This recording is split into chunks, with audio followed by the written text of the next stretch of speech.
Assalamualaikum warahmatullahi wabarakatuh. Waalaikumsalam warahmatullahi wabarakatuh. Baik, selamat siang teman-teman semua. Restoratif justice merupakan alternatif penyelesaian dari berbagai kasus pidana demi tercapainya keadilan bagi semua pihak. Restoratif justice menjadi salah satu program prioritas penanganan kasus dengan upaya penyelesaian perkara di luar jalur hukum dengan mengedepankan mediasi antara pelaku dan korban.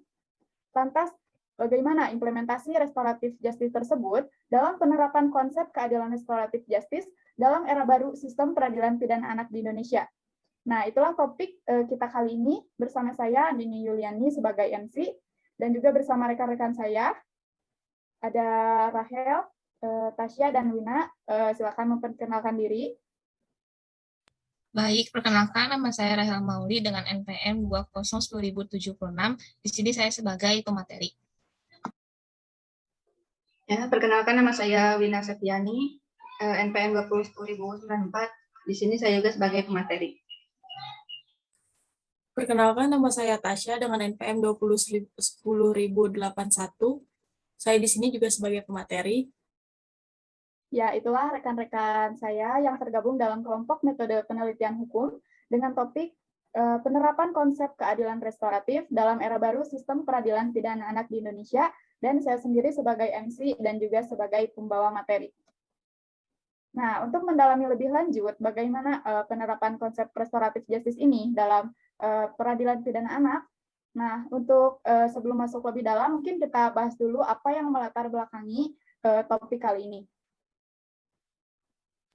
Baik, sebelum memasuki pembahasan materi, alangkah baiknya kita menjelaskan dulu latar belakangnya.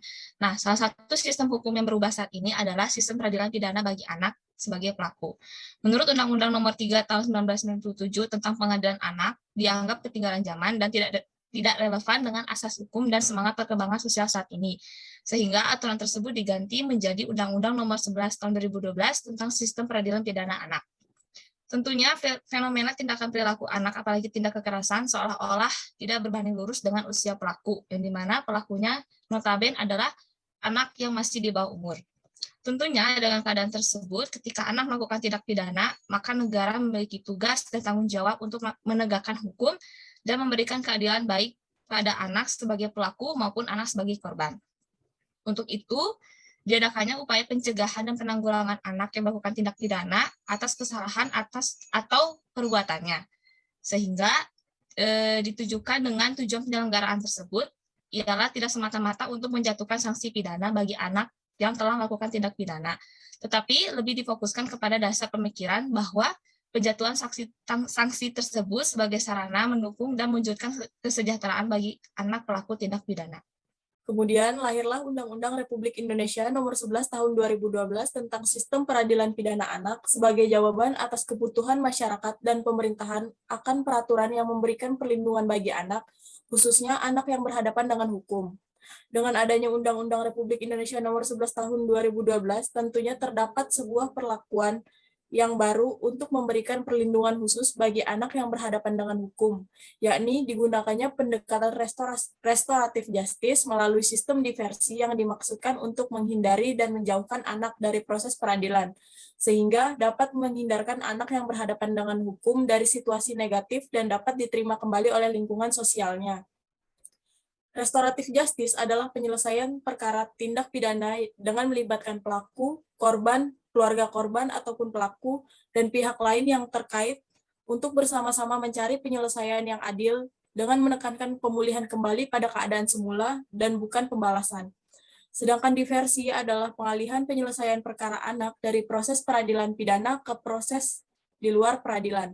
Artinya, diversi bertujuan untuk mencapai perdamaian antar korban dan anak dengan menyelesaikan perkara di luar proses peradilan, menghindari anak dari perampasan kemerdekaan, mendorong masyarakat untuk berpartisipasi dan menanamkan rasa tanggung jawab kepada anak. Ya, baik. Hal tersebutlah yang melatar belakangi apa yang disebut dengan era baru dalam sistem peradilan pidana anak, karena dalam suatu negara itu tidak ada suatu sistem hukum yang bersifat abadi.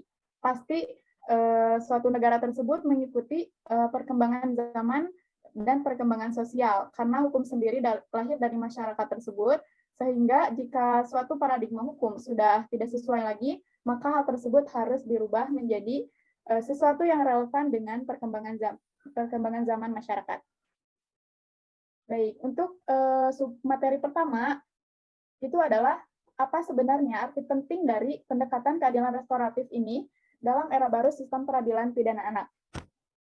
Ya, sebagaimana yang kita tahu bahwa anak adalah aset bangsa dan memiliki keterbatasan dalam memahami dan melindungi diri dari berbagai pengaruh sistem yang ada. Oleh karena itu, negara perlu memberikan perhatian dan perlindungan, di mana perlindungan ini berfungsi untuk melindungi anak dari kerugian mental, fisik, dan sosial. Nah, perlindungan anak ini dapat dilihat dalam beberapa ketentuan. Di sini saya sudah mencantumkan beberapa ketentuan, di mana melalui keputusan Presiden nomor 36 tahun 1990, yang kemudian dituangkan ke dalam beberapa undang-undang, diantaranya adalah Undang-Undang nomor 4 tahun 1979 tentang kesejahteraan anak, Undang-Undang nomor 23 tahun 2002 tentang perlindungan anak, dan Undang-Undang nomor 11 tahun 2012 tentang sistem peradilan pidana anak yang saat ini akan kita bahas. Lalu, sesuai dengan judul kita kali ini, apa sebenarnya era baru dalam sistem peradilan pidana anak? Jadi, yang dimaksud dengan era baru dalam sistem peradilan pidana anak ini adalah mengikuti berlakunya Undang-Undang nomor 11 tahun 2012 tentang sistem peradilan pidana anak, yang dalam hal ini menggantikan Undang-Undang nomor 3 tahun 1997 tentang pengadilan anak. Bahwa paradigma hukum peradilan anak telah berubah, berbeda dengan sistem peradilan pidana anak pada masa lalu yang menggunakan pendekatan yang bersifat mutlak dan masih menggunakan paradigma bahwa setiap anak yang melakukan suatu perbuatan pidana itu harus dihukum secara setimpal. Namun, pada saat ini hal tersebut telah berubah dengan menggunakan pendekatan sistem yang lebih manusiawi, yaitu dengan menggunakan pendekatan keadilan restoratif. Lalu, apa sebenarnya keadilan restoratif ini? Jadi, saya telah mengutip beberapa pengertian.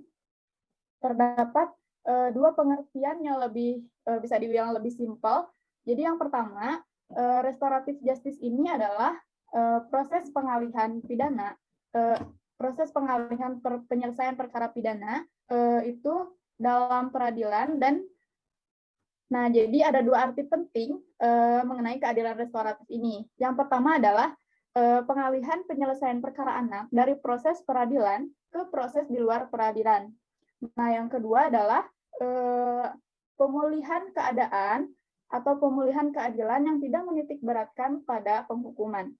Maksudnya, saya boleh kasih contoh, mungkin misalnya ada seorang anak yang belum cukup umur, dia mengendarai sepeda motor dan kemudian menabrak seseorang, di mana orang tersebut adalah orang dewasa yang telah mempunyai seorang anak. Nah, mengakibatkan seseorang yang tertabrak tersebut meninggal. Nah, maka berdasarkan konsep restoratif justice, anak tersebut tetap diproses secara hukum, tetapi dia tidak dijatuhi pidana, namun ada beberapa pemulihan keadilan yang diberikan oleh orang tua anak tersebut. Nah, pemulihannya bagaimana? Seperti uang duka, uang perawatan, bahkan karena korban tersebut mempunyai anak, orang tua tersebut bisa memberikan biaya pendidikan kepada anak tersebut karena orang tuanya sebagai sumber untuk pendidikan mereka itu telah meninggal dunia. Mungkin begitu contoh simpel apa yang disebut dengan pemulihan keadilan. Ya, selanjutnya, nah seperti yang tadi saya bilang bahwa pendekatan keadilan restoratif ini digunakan sebagai kerangka yang strategis. Nah, kenapa disebut sebagai strategis dalam menyelesaikan penanganan perkara ini? Karena dalam penyelesaian perkara secara menggunakan keadilan restoratif ini, di mana ini melibatkan masyarakat, korban, pelaku kejahatan, dengan tujuan untuk memberikan keadilan kepada semua pihak, di mana diharapkan agar dapat memperbaiki keadaan seperti kondisi semula.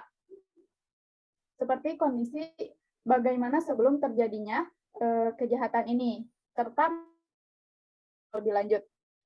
Keadilan restoratif sendiri merupakan cara menanggapi pelaku kriminal dengan menyeimbangkan kebutuhan korban, pelaku, dan masyarakat, serta kalau dalam sistem pidana anak ini diimplementasikan dengan pelaksanaan diversi. Sebagai bagian dari koherensi terhadap perlindungan anak ini, pemerintah lewat Undang-Undang SPPA ini menegaskan keberadaan diversi, di mana mengamanatkan agar diversi menjadi pilihan utama dalam menyelesaikan sengketa pidana anak di semua tingkatan dan dalam proses peradilan pidana anak.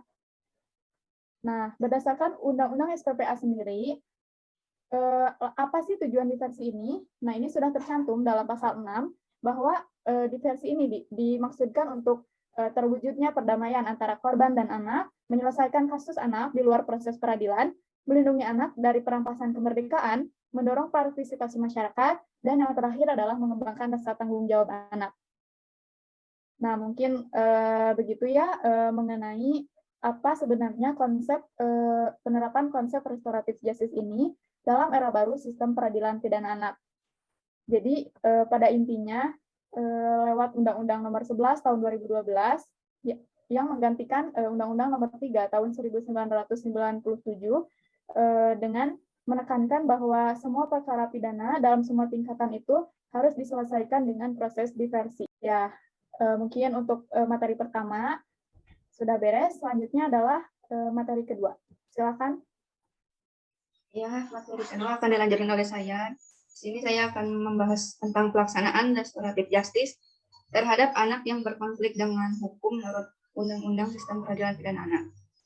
Nah, anak yang berhadapan dengan hukum ini bukan hanya sebatas anak yang berkonflik dengan hukum atau anak yang sebagai tindak pidana, tapi juga mencakup anak yang menjadi korban dan anak yang menjadi saksi dari suatu perbuatan tindak pidana. Untuk memberikan perlindungan terhadap anak yang berhadapan dengan hukum, pemerintah telah mengeluarkan kebijakan restoratif justice ini. Dalam hal ini, pihak-pihak terkait duduk bersama untuk mencari penyelesaian yang adil bagi korban dan pelaku. Sementara diversi merupakan suatu bentuk pengalihan untuk menyelesaikan tindak pidana yang diduga dilakukan oleh anak dari yang semula melalui proses peradilan menjadi penyelesaian di luar proses peradilan yang dapat menghasilkan kesepakatan damai antara anak yang berkonflik dengan hukum bersama-sama dengan anak yang menjadi korban tindak pidana yang mana dapat difasilitasi oleh seorang pembimbing kemasyarakatan atau yang disebut BAPAS. Boleh dilanjut? Nah, dalam pelaksanaannya itu ada 3. Yang pertama itu ada tahap penyidikan, penuntutan, dan persidangan. Yang pertama di tahap penyidikan. Di tahap penyidikan ini, pembimbing kemasyarakatan dalam melakukan penanganan anak yang berkonflik dengan hukum harus berusaha menempuh upaya diversi melalui pendekatan peradilan restoratif bahkan sejak anak diduga melakukan tindak pidana, dengan tetap memegang ketentuan bahwa ancaman pidana penjara di bawah 7 tahun dan tindakan tersebut bukan berupa pengulangan tindak pidana yang dilakukan oleh anak berkonflik dengan hukum sesuai dengan yang tercantum pada pasal 7 ayat 2 Undang-Undang Nomor 11 Tahun 2012 tentang Sistem Peradilan Pidana Anak. Nah, pembimbing kemasyarakatan ini juga dituntut untuk dapat bekerja sama dan melakukan koordinasi dengan pihak terkait seperti anak yang berhadapan dengan hukum, anak yang menjadi korban, orang tua masing-masing, serta perwakilan masyarakat atau pemerintah setempat. Selain itu, suatu bentuk penegasan pembimbing kemasyarakatan, penyusunan penelitian kemasyarakatan dengan merekomendasi pelaksanaan diversi. Penyidik ini wajib mulai mengupayakan itu diversi dalam waktu paling lama itu 7 hari setelah penyidikan dimulai. Boleh dilanjut. Nah, dalam diversi ini juga ada 2 kemungkinan, ada yang berhasil dan yang gagal. Nah, apabila berhasil, para pihak mencapai kesepakatan, maka hasil kesepakatan tersebut dituangkan dalam bentuk kesepakatan diversi. Hasil kesepakatan diversi ini disampaikan oleh atasan pejabat yang bertanggung jawab di setiap tingkat pemeriksaan ke pengadilan negeri sesuai dengan daerah hukum dalam waktu paling lama 3 hari semenjak kesepakatan dicapai oleh memperoleh penetapan. Biasanya dalam tahap penyidik ini dilakukan oleh kepolisian. Dan apabila diversinya gagal, maka penyidik membuat berita acara diversi dan wajib melanjutkan penyidikan dan melimpahkan perkara ini ke penuntut umum dengan melampirkan berita acara diversi dan laporan penelitian masyarakat dari petugas pembimbing kemasyarakatan atau BAPAS. Boleh dilanjut. Nah, yang kedua ada tahap penuntutan.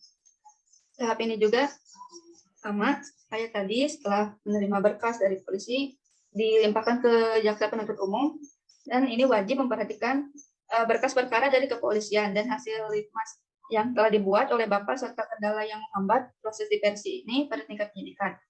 Selanjutnya, penuntut umum wajib mulai mengupayakan diversi dalam waktu paling lama 7 hari setelah menerima berkas perkara dari penyidik. Apabila pelaku maupun korban setuju untuk dilakukan diversi, maka penuntut umum, Bapas, dan Peksos memulai proses diversi penyelesaian perkara dengan melibatkan pihak terkait. Nah, diversi ini dilaksanakan paling lama 30 hari. Boleh lanjut? Ya, sama seperti tadi, ada sama seperti tadi, ada yang diversi berhasil dan ada yang diversi gagal. Apabila berhasil mencapai kesepakatan diversi, itu ada yang namanya penetapan ya gitu, dituangkan dalam bentuk kesepakatan. Lalu ada juga yang gagal diversi ini, lalu dilimpahkan dari penuntut umum ke pengadilan sesuai prosedur. Boleh dilanjut? Nah, yang terakhir ini ada tahap persidangan. Setelah menerima berkas dari jaksa penuntut umum, maka ketua pengadilan wajib menetapkan hakim atau majelis hakim untuk menangani perkara anak paling lama 3 hari setelah menerima berkas perkara. Kemudian hakim wajib mengupayakan diversi paling lama 7 hari setelah ditetapkan oleh ketua pengadilan negeri sebagai hakim. Selanjutnya hakim ditunjuk untuk bertindak sebagai fasilitator diversi. Lalu hakim yang ditunjuk selanjutnya mengeluarkan penetapan hasil musyawarah diversi. Apabila pelaku maupun korban setuju untuk melakukan diversi, maka hakim, Bapas, dan Peksos memulai proses diversi penyelesaian perkara yang melibatkan para pihak seperti orang tua, penasihat hukum, dan perangkat desa. Proses diversi tersebut dilaksanakan paling lama 30 hari, dan proses diversi tersebut dapat dilaksanakan di ruang mediasi pengadilan negeri. Selanjutnya, hakim membuat berita acara proses diversi.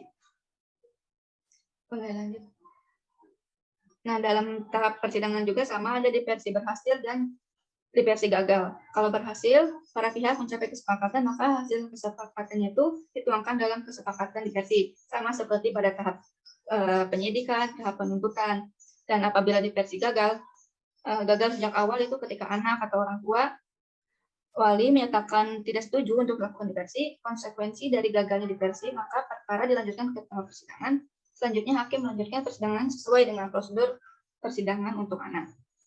Jadi ketika kasus telah dilimpahkan oleh jaksa, kemudian diseleksi oleh ketua pengadilan dan ditunjuk hakim anak yang telah bersertifikasi untuk menangani perkara anak. Hakim inilah yang menyeleksi itu, apakah kasus tersebut bisa dilakukan diversi atau tidak.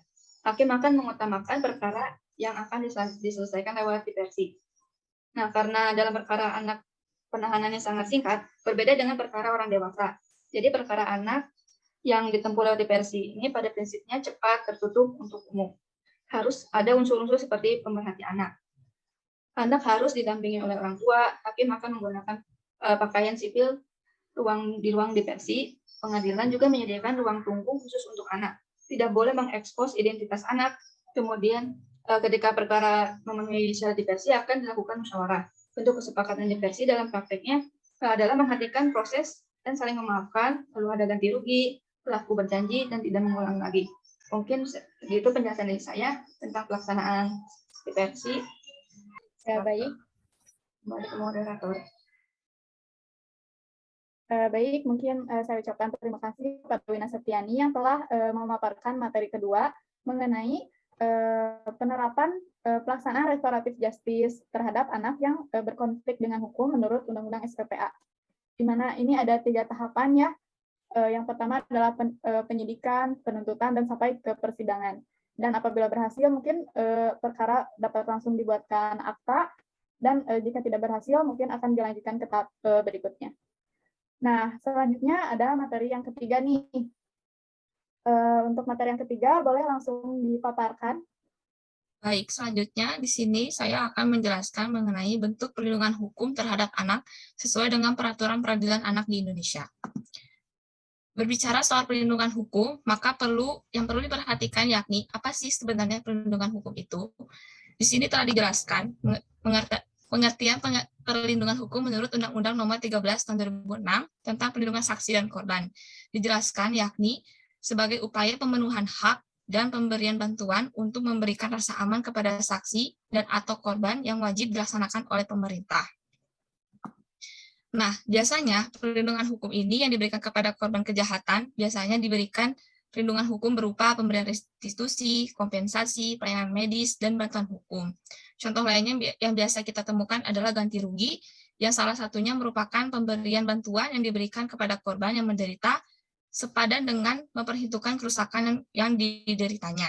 Kemudian, berbicara mengenai perlindungan hukum ini, maka kita dapat membedakan seperti apa bentuk perlindungan hukum itu. Di sini, perlindungan hukum dibagi menjadi dua, yaitu perlindungan yang bersifat abstrak atau tidak langsung, dan perlindungan hukum yang bersifat konkret atau langsung. Tidak langsung pada dasarnya merupakan bentuk perlindungan yang hanya bisa dinikmati atau dirasakan secara emosional, seperti rasa puas sementara, dan sedangkan perlindungan hukum yang langsung yakni perlindungan yang dinikmati secara nyata, seperti pemberian bersifat materi dan non-materi. Materi di sini seperti pemberian kompensasi atau restitusi, sedangkan yang non-materi itu berupa pembebasan atau ancaman. Nah, sekarang kita fokus kepada perlindungan hukum dalam segi peradilan pidana anak. Sebelum menjelaskannya, agaknya kita perlu mengetahui dulu apa yang dimaksud dengan perlindungan anak. Dalam Undang-Undang Nomor 23 Tahun 2002 tentang Perlindungan Anak, dikatakan bahwa perlindungan anak adalah segala kegiatan anak yang menjamin melindungi anak dan hak anak agar tetap hidup, tumbuh, berkembang, dan berpartisipasi secara optimal sesuai harkat dan martabat manusia, serta mendapat perlindungan dari kekerasan dan diskriminasi. Seperti yang kita tahu, bahwa biasanya anak yang melakukan tindak pidana atau kejahatan tidak bisa ditolerir dengan apapun. Anak yang melakukan kejahatan tentunya harus berhadapan dengan aparat penegak hukum untuk mempertanggungjawabkan perbuatannya. Kejahatan anak inilah yang biasa dilakukan seperti menganiaya, mencuri, berkelahi, atau membawa senjata tajam. Tentunya kondisi seperti ini sangat memprihatinkan dan perlu penyikapan yang bijaksana dalam konteks penanganan kejahatan anak, serta perbuatan yang timbul dari kejahatan tersebut berupa perlindungan bagi korban. Untuk itulah, dalam konsep peradilan pidana anak ini, maka hal yang perlu diperhatikan adalah bagaimana sistematika perlindungan korban dalam hal ialah anak. Oleh karenanya, telah diatur dalam peraturan perundang-undangan dalam Undang-Undang Nomor 11 Tahun 2012 tentang Sistem Peradilan Pidana Anak, yang dimana menempatkan posisi anak dalam hukum untuk melindungi anak sebagai korban dan tidak memposisikannya itu sebagai saksi. Baik, kemudian perlindungan terhadap anak korban kekerasan dapat dilakukan melalui hukum, baik itu melalui hukum administrasi, perdata, maupun pidana. Penetapan tindak pidana kekerasan pada anak dan upaya penanggulangan kekerasan pada anak dengan hukum, walaupun sebenarnya terkandung pula upaya perlindungan bagi anak korban kekerasan, meski masih bersifat abstrak atau tidak langsung, namun dikatakan bahwa dewasa ini pemberian perlindungan korban kejahatan oleh hukum pidana masih belum merupakan pola yang jelas. Di sini ada beberapa pasal yang menjelaskan mengenai perlindungan anak. Contohnya di pasal 17 ayat 2 yang berbunyi, setiap anak yang menjadi korban atau pelaku kekerasan seksual atau yang berhadapan dengan hukum berhak dirahasiakan. Kemudian di dalam pasal 18 juga disebutkan bahwa setiap anak yang menjadi korban dan pelaku tindak pidana berhak memperoleh bantuan hukum dan bantuan lainnya. Bentuk-bentuk di atas adalah bentuk perlindungan hukum yang dituangkan dalam aturan perundang-undangan di Indonesia. Namun, dalam kenyataannya dan implementasi dari aturan tersebut tidak teraplikasi seluruhnya di lapangan. Hal ini dikarenakan penegakan hukum terhadap perlindungan anak masih sangat minim. Sehingga, dalam hal penegakan hukum atas kekerasan terhadap anak di Indonesia masih berada dalam posisi yang rendah. Hal itu dikarenakan adanya keterbatasan aparat penegak hukum dalam menelaah dan menafsirkan hukum sehingga masih banyak di kalangan penegak hukum yang masih memakai KUHP dan tuntutan di persidangan. Padahal, aturan tentang perlindungan anak sudah terkomodir semuanya dalam Undang-Undang Nomor 23 Tahun 2002 dengan harmonisasi berbagai undang-undang yang memberikan perlindungan kepada anak dihadapkan pada berbagai hambatan dan sosialisasi peraturan perundang-undangan kepada masyarakat belum sepenuhnya dapat dilakukan dengan baik. Maka untuk itu, dalam hal mengenai perlindungan hukum bagi anak, tentunya ada hal-hal yang perlu diperhatikan, yakni keterlibatan aparat penegak hukum. Kemudian di samping itu juga tentunya peran sebagai seorang hakim haruslah memahami persoalan anak dengan memperhatikan kepentingan yang terbaik bagi anak, baik dari segi korban maupun pelaku. Ya baik, saya ucapkan terima kasih juga kepada Rahel yang telah membacakan materi ketiga, yaitu mengenai bentuk perlindungan hukum terhadap anak sesuai dengan peraturan peradilan pidana anak di Indonesia. Nah, selanjutnya mungkin ada materi terakhir kita akan dibawakan oleh Tasya. Dipersilakan untuk memaparkan materinya. Baik, terima kasih Andini. Untuk selanjutnya saya akan memaparkan materi tentang peranan dan pertimbangan serta kendala-kendala penegak hukum dalam menyelesaikan perkara pidana melalui pendekatan restoratif justice. Dasar hukum restoratif justice sendiri terdapat pada pasal 24 ayat 1 Konvenan Hak-Hak Sipil dan Politik yang isinya kurang lebih adalah setiap anak berhak untuk mendapat hak atas langkah-langkah perlindungan yang diperlukan karena statusnya sebagai anak di bawah umur terhadap keluarga, masyarakat, dan negara tanpa diskriminasi berdasarkan ras, warna kulit, jenis kelamin, bahasa, agama, asal-usul kebangsaan atau sosial, kekayaan, atau kelahiran. Demikian, pertimbangan dan putusan sah diberikan karena hakim diberikan kebebasan dalam pasal 28 ayat 1 Undang-Undang Nomor 4 Tahun 2004 untuk menggali, mengikuti, dan memahami nilai-nilai hukum dan rasa keadilan yang hidup dalam masyarakat. Dasar-dasar pertimbangan hakim dalam menjatuhkan putusan pidana terhadap anak yang melakukan tindakan pidana dengan melihat pada saat perkara diajukan, maka hakim harus sudah membaca hasil penelitian dari Bapak serta pembimbing kemasyarakatan. Selanjutnya, peranan kepolisian dalam menerapkan konsep restoratif justice terhadap penyelesaian perkara pidana yaitu sebagai fasilitator.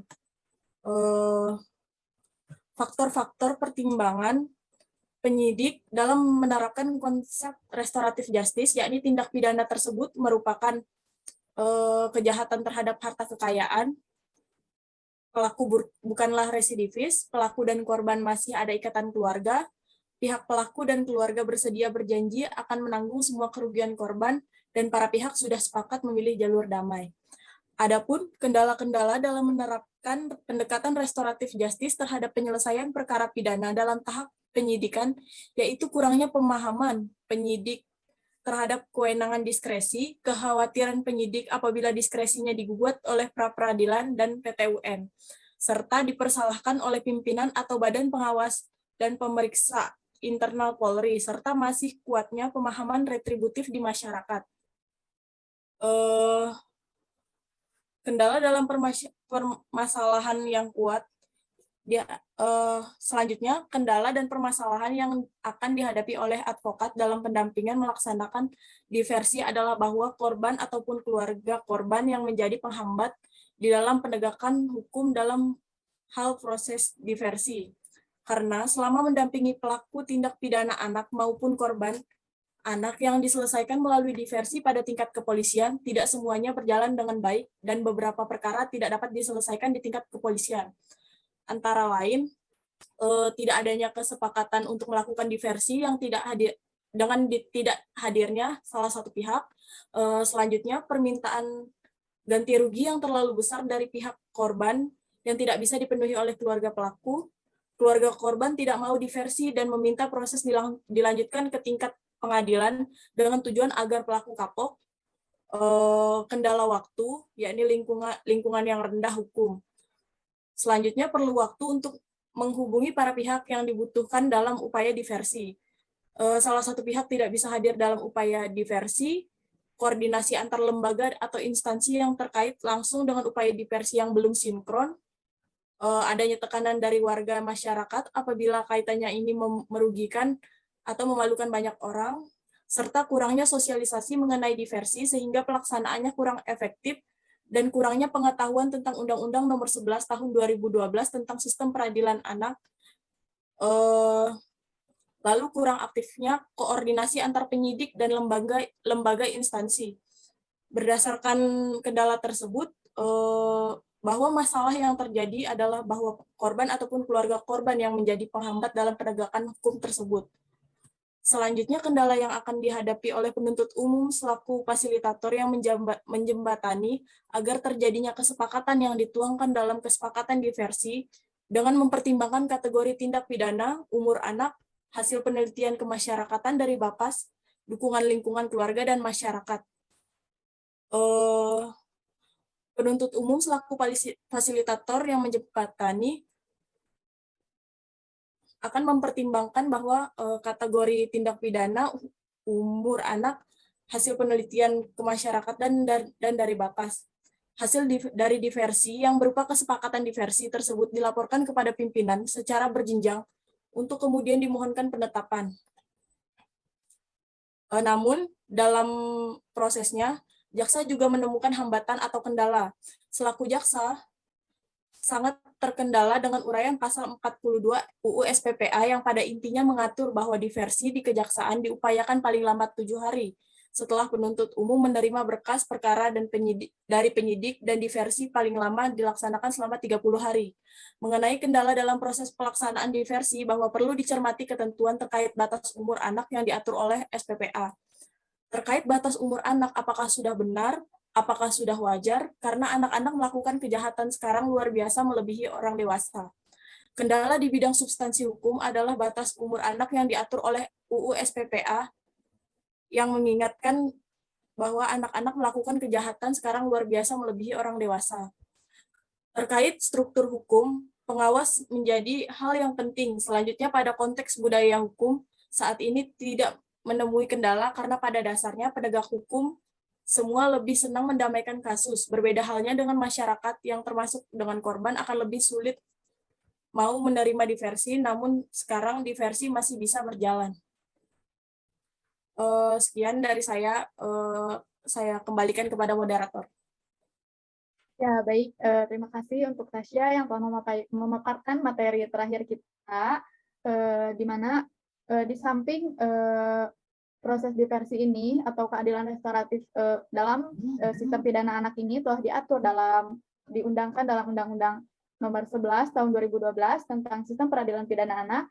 Namun pada pelaksanaannya tentu akan ada kendala-kendala. Seperti yang telah dijelaskan tadi oleh Tasya, bahwa salah satu kendala, bisa dibilang kendala utama itu adalah dari pihak keluarga korban. Karena pasti sebagai korban mungkin merasa adanya mungkin ketidakadilan dan sebagainya, dan meminta uang ganti rugi yang cukup besar. Nah, mungkin hal-hal tersebut dapat menjadi kendala dalam proses pelaksanaan diversi ini dalam melaksanakan keadilan restoratif dalam sistem pidana anak. Nah, mungkin untuk materi sudah kita sampaikan semuanya oleh saya beserta rekan-rekan saya. Nah, mungkin sekarang ada agenda kita yang kedua, yaitu ada agenda diskusi. Baik, gimana nih teman-teman semua, masih semangat setelah memaparkan masing-masing materinya? Tetap semangat dong, karena siap. Karena setelah agenda pertama kita, yaitu pemaparan materi, ada agenda kedua, yaitu tentang diskusi. Nah, mungkin bisa dijelaskan dulu sedikit, bagi teman-teman yang mau mengajukan suatu permasalahan atau suatu pertanyaan untuk bahan diskusi, boleh nih rekan-rekan mengajukan pertanyaan tersebut di sini. Nah, mungkin bolehnya dimulai dari sekarang. Siapa nih yang pertama mau mengajukan suatu pertanyaan ataupun permasalahan? Boleh nih. Izin, aku mau bertanya. Boleh. Silakan, Win. Ya, jadi kan tadi ya bagaimana gitu keadilan restoratif jika dilihat dari sudut pandang korban gitu. Ya. Nah, ada nih satu pertanyaan dari Wina, gimana keadilan restoratif ini dipandang dari sisi korban. Nah, boleh rekan-rekan yang lain menjawab. Siap, udah ada yang raise-nya nih, mau jawab pertanyaan dari Wina. Boleh nih Rahel mau menjawab. Baik, izinkan saya untuk menjawab pertanyaannya dari Wina, yakni bagaimanakah keadilan restoratif jika dilihat dari sudut pandang korban. Jika berbicara keadilan restoratif, sudut pandang aspek korban, maka yang perlu diketahui adalah korban yang sebenarnya harus kita perhatikan terkait dengan haknya. Pada intinya sebenarnya memang jika kita lihat di prakteknya itu, bahwa anak itu harus diutamakan terkait dengan kepentingan yang terbaik bagi anak. Seperti yang dijelaskan sebelumnya, bahwa keadilan restoratif merupakan alternatif penyelesaian perkara tindak pidana yang berfokus pada pemidanaan yang diubah menjadi proses dialog dan mediasi yang melibatkan pelaku, korban, keluarga pelaku korban, dan aparat penegak hukum lainnya untuk bersama-sama menciptakan kesepakatan atas penyelesaian perkara pidana yang adil dan seimbang baik bagi pihak korban maupun pelaku sendiri, serta mengedepankan pemulihan kembali pada keadaan semula dan mengembalikan pola hubungan baik dalam masyarakat. Intinya titik poinnya adalah dalam korban, maka yang harus diutamakan adalah kepentingan terbaik bagi anak dalam hal sebagai sisi korban. Begitu, Saudara Wina. Oh iya, bisa dimengerti. Ya, mungkin ada tanggapan lain dari rekan-rekan. Ya, aku mau menambahkan juga sedikit bahwa pada intinya seperti yang kita dapat dari sebelumnya dari wawancara dengan narasumber hakim bahwa setelah ada putusan bahwa diversi ini berhasil, maka keadilan tidak ada yang perlu ditanyakan lagi tentang keadilan karena kedua pihak juga telah sepakat untuk tidak melanjutkan proses ini ke pengadilan. Ya, begitu. Nah, udah ada satu bahan nih. Mungkin selanjutnya rekan-rekan yang lain masih ada yang mau mengajukan suatu permasalahannya. Nah, kalau begitu izinkan saya juga mengajukan satu pertanyaan ya. Saya izin bertanya, bagaimana sih jika dilihat dari sisi orang tua terhadap anaknya yang berkonflik dengan hukum atau melakukan tindak pidana, apakah orang tua tersebut mendapatkan sanksi pidana juga, di mana persoalan ini juga salah satu saran yang diajukan oleh dosen pembimbing kita, yaitu Bapak Dr. Subelo Wiono SH MPD. Nah, mungkin atas pertanyaan ini teman-teman boleh mengajukan argumen-argumennya.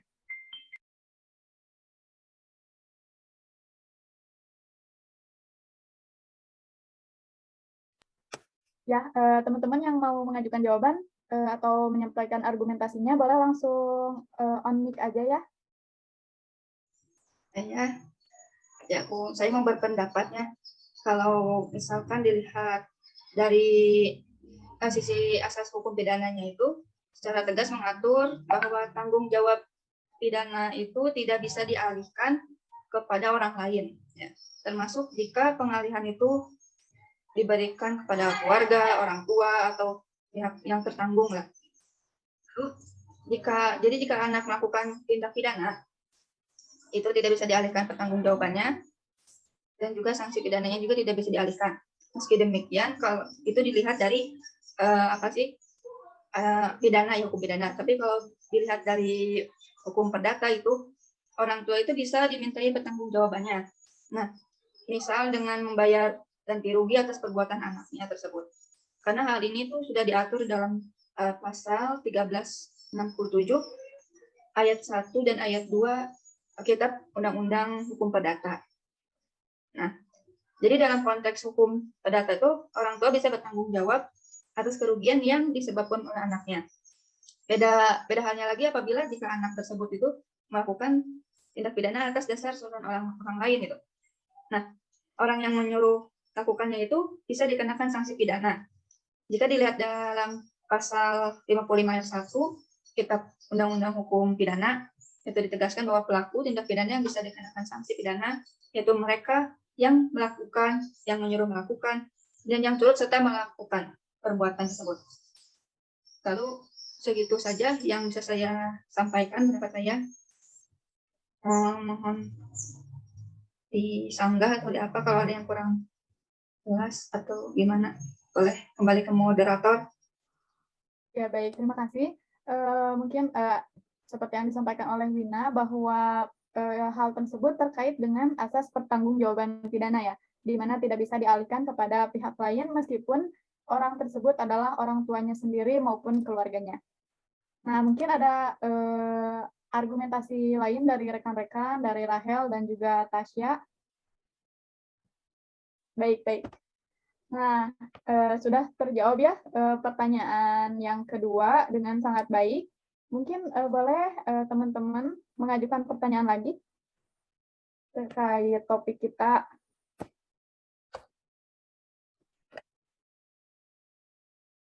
Oke, sudah ada yang raise hand. Kepada Rahel, boleh nih disampaikan apa pertanyaannya? Tadi kan dijelaskan di pemateri bahwa tentunya ada beberapa peran-peran yang diperlukan dalam sistem restoratif justice ini, terutama dari segi penegak hukum, dari segi pelaku, baik itu dari segi korban juga. Nah, bagaimana peran masyarakat dalam melaksanakan? Baik, mungkin izinkan saya menjawab pertanyaan ini ya. Nah, jadi ciri khas lain dalam Undang-Undang SPPA ini adalah memberikan peran serta kepada masyarakat untuk berperan aktif, di mana masyarakat dapat berperan serta dalam perlindungan anak, mulai dari pencegahan sampai dengan reintegrasi sosial anak. Sehingga dalam menjalankan Undang-Undang SPPA ini, bukan hanya kewajiban penegak hukum, tetapi juga termasuk kepada masyarakat umum, diberikan ruang gerak untuk ikut aktif melaksanakan perintah Undang-Undang SPPA tersebut. Sebagai contohnya, peran serta masyarakat itu yaitu pada saat proses diversi dilaksanakan di setiap tingkatan dapat dihadirkan yaitu perwakilan masyarakat atau tokoh masyarakat nih. Atas tokoh masyarakat tersebut bisa dimintai pendapat oleh fasilitator yang dalam hal ini jika di tingkat penyidikan mungkin dari polisi atau di tingkat pengadilan dari hakim mediasi. Nah, boleh itu dimintai pendapatnya dari tokoh masyarakat tersebut. Mengenai berbeda ketika berlakunya rezim Undang-Undang Nomor 3 Tahun 1997 tentang pengadilan anak yang sama sekali tidak memberikan ruang dan gerak kepada masyarakat untuk ikut terlibat dalam menyelesaikan suatu perkara pidana yang melibatkan anak. Mungkin itu juga salah satu era baru dalam sistem peradilan anak ini, memberikan ruang gerak bagi masyarakat. Mungkin begitu argumen dari saya. Boleh ditambahkan atau disanggah oleh teman-teman? Cukup sekali penjelasannya, terima kasih. Ya, baik. Alhamdulillah ya, diskusi kita berjalan dengan baik. Mungkin sebelumnya masih ada pertanyaan nih dari rekan-rekan, karena restoratif ini memang suatu hal yang baru bagi kita, dalam pelaksanaannya sendiri baru berlaku beberapa tahun. Nah, mungkin masih ada beberapa pertanyaan gitu yang boleh disampaikan. Izin bertanya, moderator. Boleh, Wina, silakan. Ya, jadi bagaimana sih kita jika penegak hukum tidak melakukan diversi pada salah satu tingkat pemeriksaan? Jika dilihat diversi ini ada 3 tahap pemeriksaan, yaitu penyidikan, penuntutan, dan persidangan. Nah, itu bagaimana? Terima kasih. Baik, terima kasih Wina pertanyaannya. Rekan-rekan boleh dijawab pertanyaan dari Wina. Siap. Ada Tasya yang akan menjawab pertanyaan. Dipersilakan. Untuk pertanyaan dari Wina, saya ulang ya, bagaimana jika penegak hukum tidak melakukan diversi pada salah satu tingkat pemeriksaan jika dilihat diversi ini ada 3 tahapan, yakni penyidikan, penuntutan, dan persidangan. Jadi, setiap tahapan ini memang harus dilakukan. Karena jika tidak dilakukan dalam salah satu tingkatan pemeriksaan, maka yang tercantum pada pasal 95 UU SPPA memberikan ancaman sanksi pidana bagi pejabat atau petugas yang melanggar upaya diversi sesuai dengan peraturan perundang-undangan yang terdapat sanksi pidana bagi penyidik, penuntut umum, dan hakim yang dengan sengaja tidak melaksanakan kewajiban dalam melaksanakan diversi di mana diatur dalam pasal 96 UU SPPA dengan ancaman pidana penjara paling lama 2 tahun atau denda paling banyak 200 juta rupiah. Bagaimana Wina? Apakah sudah cukup menjawab pertanyaannya? Ataukah dari rekan-rekan lain ingin menambahkan? Dari aku cukup jelas. Terima kasih atas penjelasannya. Ya, dikembalikan pada moderator. Ya, baik. Sudah sangat menjawab sekali ya. Pertanyaan dari Wina dijawab oleh Tasya.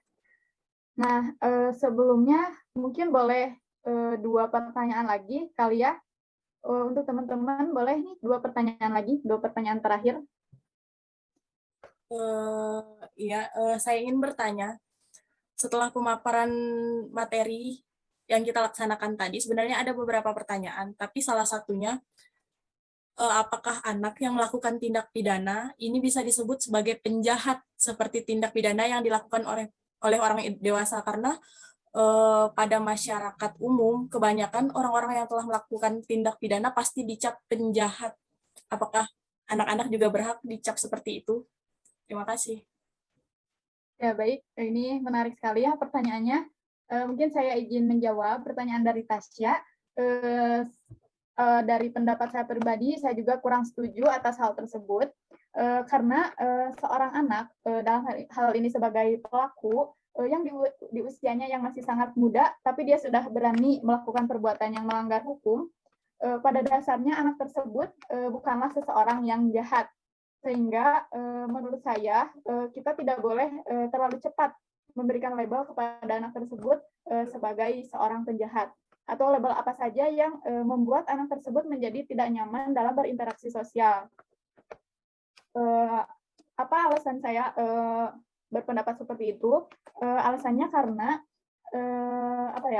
karena pada dasarnya anak tersebut adalah korban dalam sistem sosial yang diakibatkan oleh beberapa faktor seperti faktor lingkungan dan sosial yang tidak sehat, berpengaruh dengan atau terpengaruh oleh budaya konsumerisme, serta tidak ada panutan yang positif dalam keluarganya. Jika dalam hal ini anak tersebut adalah anak broken home. Nah, dalam atas faktor-faktor tersebutlah yang membuat anak merasa mulai terkucilkan dan diasingkan oleh lingkungan sosialnya, sehingga mengambil jalan pintas untuk eksis dengan melakukan berbagai macam tindak pidana. Jadi, kesimpulannya atas pertanyaan tadi, saya juga tidak setuju jika seorang anak yang melakukan tindak kejahatan dilabeli sebagai penjahat, karena pada dasarnya mereka juga tidak merupakan korban dari faktor-faktor yang melatar belakangi anak tersebut melakukan kejahatan. Begitu mungkin penjelasan dari saya. Apakah cukup menjawab atau ada tambahan? Sudah cukup menjawab pertanyaan. Terima kasih, Andini. Ya, baik. Mungkin terakhir ya, ada satu slot untuk penanya lagi. Kalau begitu izinkan saya sebagai orang yang menjadi penanya terakhir. Pertanyaannya, apakah di versi ini diterapkan kepada semua tindakan yang dilakukan oleh anak, atau kepada semua tindak pidana yang dilakukan oleh anak ini bisa dilakukan proses diversi, atau bagaimana nih? Boleh dijawab, teman-teman?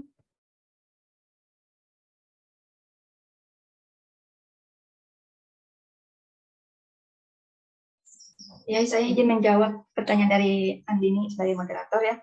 Jadi tadi kan pertanyaannya tuh apakah di versi ini bisa diterapkan kepada semua tindakan yang dilakukan oleh anak. Jadi jawabnya itu di versi ini tidak bisa diterapkan kepada semua tindak pidana yang dilakukan oleh anak. Karena hal ini sudah dengan tegas diatur dalam pasal 7 ayat 2 Undang-Undang Sistem Peradilan Pidana Anak yang menyatakan bahwa diversi dilaksanakan dalam hal tindak pidana yang dilakukan. Yang satu itu diancam dengan pidana penjara di bawah 7 tahun. Dan yang kedua itu bukan merupakan pengulangan tindak pidana. Mungkin segitu yang bisa saya sampaikan. Bisa dimengerti, Andini? Izin menyanggah. Ya, boleh. Boleh nih. Saya hanya ingin menegaskan mengenai tentang pelaksanaan diversi ini. Pelaksanaan diversi ini adalah tujuannya itu seperti pengakuan atau pernyataan bersalah dari pelaku dan kesediaannya untuk dilakukan upaya diversi. Upaya diversi ini tidaklah hanya sekedar penyelesaian di luar proses hukum formal atas tindak pidana yang dilakukan anak, seperti yang disebutkan dalam pasal 6 huruf B Undang-Undang Sistem Peradilan Pidana Anak, yakni sebagai upaya untuk pembelajaran dan pemulihan anak sebagai pelaku tindak pidana. Tidak adanya pengakuan atau pernyataan bersalah dari pelaku tindak pidana merupakan dorongan untuk dilakukannya proses hukum secara formal atas suatu tindak pidana dengan sistem peradilan pidana. Sehingga dengan adanya penerapan diversi ini lebih mengutamakan usaha untuk memberikan perlindungan bagi anak dari tindakan pemenjaraan. Seperti itu. Ya, baik sekali ya jawaban dari rekan kita Wina, dan juga ada tambahan dari Rahel. Sangat membantu sekali menjawab pertanyaan terakhir dari saya. Akhirnya saya ucapkan terima kasih kepada rekan-rekan semua, Wina, Tasya, dan juga Rahel, yang telah memaparkan materi dan mengikuti diskusi sebagai agenda kedua kita dengan sangat baik. Dan alhamdulillah diskusi kita bisa berjalan dengan lancar. Nah, mungkin sudah tidak terasa kita sudah melakukan diskusi sudah lama ya. Nah, mungkin apakah masih ada hal lain yang mungkin ingin disampaikan sebelum kita tutup? Dari aku cukup.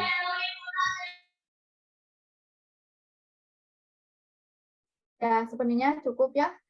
Kita sudah lama. Mungkin untuk mempersingkat, oh ya, boleh Rahel? Ya, karena kita telah melakukan beberapa diskusi dengan jawaban-jawabannya yang sangat baik ya, sudah sangat menjawab menurut saya. Nah, mungkin sebagai penutup kita bacakan dulu kesimpulannya, bahwa restoratif justice dalam tindak pidana anak yang diatur dalam Undang-Undang SPPA ini merupakan perkembangan yang sangat maju di dalam melihat fenomena dan kehidupan anak yang terlibat dalam tindak pidana. Di dalam kehidupan masyarakat Indonesia, keadilan restoratif telah hidup dan berkembang dan terus berlangsung sampai saat ini. Pola dan tindakan mengadakan pendekatan musyawarah para pihak antara pelaku kejahatan, anak dengan korban, dengan didampingi para orang tua atau wali dan pihak lain yang termasuk dari Polri, berdasarkan kearifan lokal tetap tinggi. Hal ini selalu menjadi pilihan utama sebelum berlanjut pada penyelesaian secara formal. Terdapat kecenderungan bahwa setiap jajaran penegak hukum terhadap perlindungan hukum pada anak, korban dan saksi anak belum begitu familiar terhadap anak korban dan saksi. Kalau tidak diserahkan kepada keluarga, dirawat di rumah sakit dan dirawat di panti sosial, dalam perkembangan lebih lanjut sampai menjadi saksi persidangan, aspek kerahasiaan anak korban dan saksi korban justru dilanggar oleh media massa. Walaupun dalam persidangan kejahatan adalah sidang tertutup.